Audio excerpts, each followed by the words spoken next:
Si eres coach de vida, coach holístico o terapeuta, y alguna vez en sesión sentiste que algo importante se estaba abriendo, pero no supiste cómo sostenerlo, quédate, porque hoy voy a mostrarte 5 momentos en sesión que suelen descolocar al terapeuta. Momentos en los que la sesión se tensa, se enfría o se desvía, y tú lo sientes en el cuerpo antes de poder pensarlo. A través de casos reales de sesión, vas a ver qué se activa internamente en esos instantes críticos y por qué muchas sesiones no se pierden por falta de intención, sino por falta de preparación interna. Muchos profesionales creen que una buena sesión depende solo de tener buenas preguntas. Y en parte es cierto, porque las preguntas correctas dan estructura, dan lenguaje y sostienen al coach cuando la sesión se vuelve intensa. Pero en sesión real, cuando la persona que acompañes entra en bloqueo o dice algo que no esperabas, no basta con saber una pregunta. La mente del terapeuta también se activa. Y ahí aparece algo incómodo de reconocer. No siempre sabemos qué pregunta sostener en ese momento. No siempre sabemos cuándo intervenir y cuándo esperar. No siempre confiamos en nuestro criterio interno. Y eso no habla de incapacidad. Habla de no haber entrenado suficiente esos momentos críticos de sesión. Si alguna vez terminaste una sesión pensando, quizá ahí había algo más y no lo vi, quédate, porque esto no va de hacer más, va de saber quedarte. Y antes de seguir, si esta idea de presencia ya te está tocando en algún punto, escribe la palabra presencia en los comentarios. No para mí, para ti, para anclar desde dónde miras este video. Y ahora sí, vamos directo a uno de esos momentos que te prometí durante una sesión. Caso 1. Repetición consciente. Porque ese momento no suele llegar de forma dramática. No siempre hay llanto, no siempre hay crisis. A veces llega así, muy simple. En sesión, el cliente dice, sé exactamente por qué me pasa, pero igual repito. Y cuando lo dice, todo parece claro. La historia está ordenada, las causas están identificadas, no hay confusión. Y sin embargo, la sesión no avanza. El consultante entiende, pero no se mueve. Habla, pero no cambia de posición interna. Ahí es donde muchos terapeutas, con buena intención, siguen explorando la historia. Preguntan por el pasado, buscan nuevas causas, profundizan en lo que ya fue dicho. Y el consultante responde sin dificultad, explica mejor, ordena más, refuerza el mismo guión. Pero ese movimiento no rompe el patrón, lo refuerza, porque el consultante no necesita entender más, ya entiende. En ese punto, la pregunta que sostiene la sesión no invita a contar más, no busca una nueva explicación, trae al presente. Mientras dices esto, ¿qué ocurre ahora mismo en ti? Cuando esa pregunta aparece, el relato se interrumpe. El consultante deja de explicar y empieza a notar. A veces responde, no lo sé, me siento tenso, o como si algo se cerrara por dentro, o simplemente se queda en silencio, respirando distinto.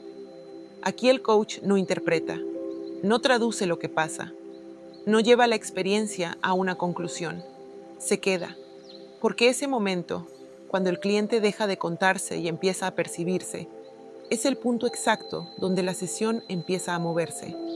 Eso es presencia, no como concepto, como decisión concreta en sesión. Caso 2. Bloqueo y autosabotaje. Después de ese primer quiebre, la conversación no se vuelve intensa, se vuelve incierta. El cliente sigue hablando, pero algo ya no termina de alinearse. Y en algún momento dice, quiero avanzar, pero algo siempre me frena. Cuando dice eso, muchos terapeutas escuchan un problema de motivación y desde ahí intentan empujar suavemente, refuerzan el deseo, validan la intención, buscan ánimo. Pero si escuchas con más precisión, eso no suena a falta de ganas, suena a cuidado interno. Por eso la pregunta no va hacia adelante, va hacia adentro. ¿Qué te protege este bloqueo? Cuando haces esa pregunta, lo primero que suele aparecer no es una respuesta clara. A veces el cliente dice, no sé, no creo que me proteja de nada. O más bien me perjudica. Eso no es resistencia, es la mente intentando sostener la historia conocida. Aquí el coach no corrige, no explica, no aclara, se queda. Después de unos segundos, si el silencio se sostiene, puede aparecer algo distinto. Bueno, si avanzo, tendría que exponerme más. O, si cambio esto, ya no tendría excusa. Ahí empieza a hablar otra capa.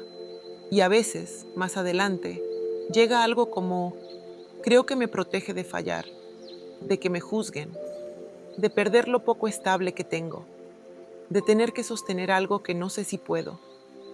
En ese momento ocurre algo clave. El bloqueo deja de ser el enemigo, se revela como una solución antigua. Y el trabajo del coach ahí no es cambiar nada, es no interrumpir esa comprensión, no apresurarse, no interpretar, no llevarlo a acción todavía, solo quedarse. Porque cuando el cliente entiende que está cuidando ese freno, el sistema ya empezó a reorganizarse. Eso es presencia, no como concepto, como acción concreta en sesión. Si en estos primeros casos sentiste que tú habrías hecho algo distinto, no es un error, es una señal de que, en sesión real, no siempre alcanza con la intuición ni con la buena intención. La diferencia entre improvisar y sostener no es talento, es preparación. Preparación para no quedarte en blanco cuando el consultante dice algo que no esperabas, para no llenar silencios por nervios, para no empujar procesos que todavía no están listos, para no salirte del momento justo cuando algo importante empieza a mostrarse. Por eso existe el manual de 495 preguntas terapéuticas. No para que lo leas como un guión, sino para entrenar criterio, ampliar tu capacidad de lectura en sesión y darte seguridad cuando el proceso entra en territorio sensible. Si quieres verlo, el enlace está en el mensaje fijado en los comentarios. Caso 3. Identidad atada al problema. Seguimos en sesión. Después de haber visto el bloqueo como protección, hay algo que suele pasar. El cliente ya no habla solo de lo que le ocurre, empieza a hablar desde eso que le ocurre. Toda su historia empieza a organizarse alrededor del problema, no como queja, como identidad, y en algún punto se vuelve evidente que el problema ya no es solo algo que le pasa, es algo que le da forma. Ahí es donde la sesión entra en un terreno delicado, porque si sigues explorando causas, si sigues validando el dolor, puedes quedarte girando alrededor de lo mismo. En ese momento, la pregunta no busca alivio, busca verdad. Si este problema dejara de existir, ¿quién serías tú? Cuando haces esa pregunta, lo primero que suele aparecer no es claridad. A veces el cliente se ríe nervioso. A veces dice, no sé, nunca lo pensé. O, supongo que estaría mejor, pero no sé cómo sería yo. Ese no sé no es confusión, es vértigo, porque por primera vez el problema deja de ser algo externo y aparece como el eje que sostiene la identidad. Si el silencio se sostiene un poco más, pueden aparecer respuestas como sería otra persona, o quizá me sentiría vacío, tal vez no sabría qué hacer conmigo. Ahí el coach no tranquiliza, no dice no pasa nada, no empuja a imaginar un futuro mejor, se queda, porque ese vértigo no es peligro, es un umbral, y ese es el punto exacto donde la sesión puede transformarse o cerrarse. No por lo que el cliente diga, sino por si el acompañante puede sostener ese vacío sin llenarlo. Eso también es presencia. Si después de este tercer caso te das cuenta de que esto no se resuelve con intuición, sino con preparación interna, no estás exagerando. Este es el tipo de momento que muchos acompañantes evitan sin darse cuenta. Y este manual existe para eso, para que no tengas que improvisar cuando la sesión entra en territorio sensible.